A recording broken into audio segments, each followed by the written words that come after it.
Okay, good day everyone.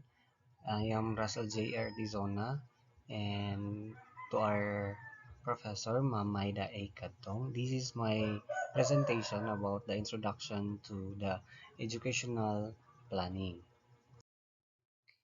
And what are the objectives of these presentations?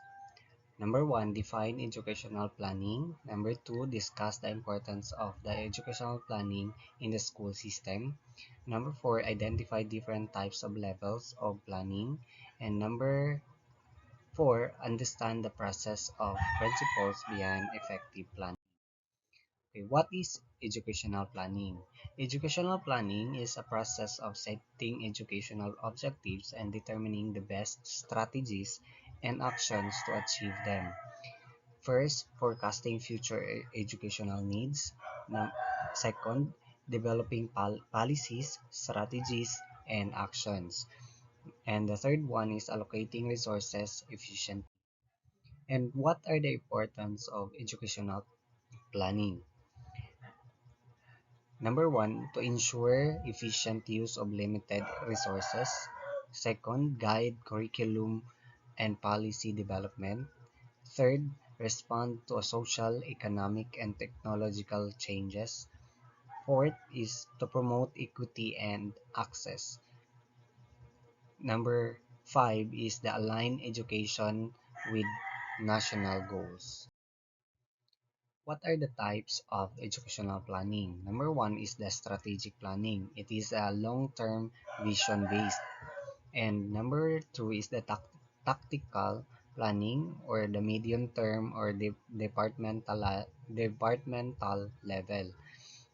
The third one is operational planning or the short term or action oriented.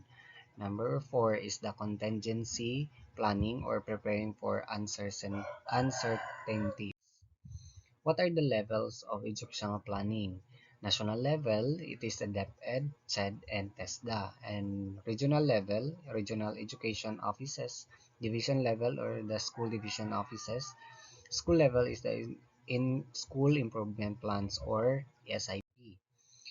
In the educational planning process, number one, we really need to need assessment para malaman natin kung ano yung mga kakailanganin. Kailangan natin i-assess kung ano yung kulang, ano yung hindi dapat, ano yung mga dapat ipagpatuloy at ano yung mga hindi dapat ipatuloy. Setting goals and priorities. So, yun na nga sabi ko kanina, kailangan natin alamin kung ano yung goals, ano yung priorities, ano yung mga nakakabutis para sa paralan. Policy and strategy formulation. So, kailangan natin gumawa ng mga policies, strategies, how to enhance our school. Paano natin mas magiging productive yung school natin. Next is implementation. So, ito yung time na which is yung ating mga assessment, ating yung mga research natin, kailangan natin i-implement. So, we can assess kung itutuloy pa ba siya o hindi. Next is the monitoring and evaluation. Yun na nga, sabi ko kanina is yung para malaman natin kung ano yung mga kulang, ano yung mga dapat pa natin ilagay. Next is the feedback and adjustment.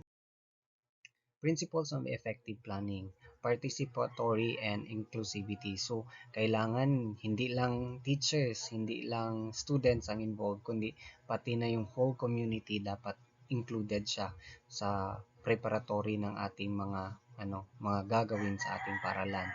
Next, data driven and evidence based. Kailangan talaga factual yung mga evidence, yung nakikita nating data, factual, kailangan meron talaga tayong evidence, what are the plans we're going to do. Next, flexible and responsive. So, hindi naman natin kasi alam kung minsan may mga decision tayo or may mga goals tayo or may mga plans tayo na hindi siya effective. So, kailangan magiging flexible tayo and responsive. So, para hindi na magkagulo-gulo ang ating yung ating mga nasa loob ng ating paaralan. Next, align with broader national goals. So, kailangan natin sumunod sa batas para lang mas maano natin, mapalaganap natin or mas ma-implement natin yung ating plan.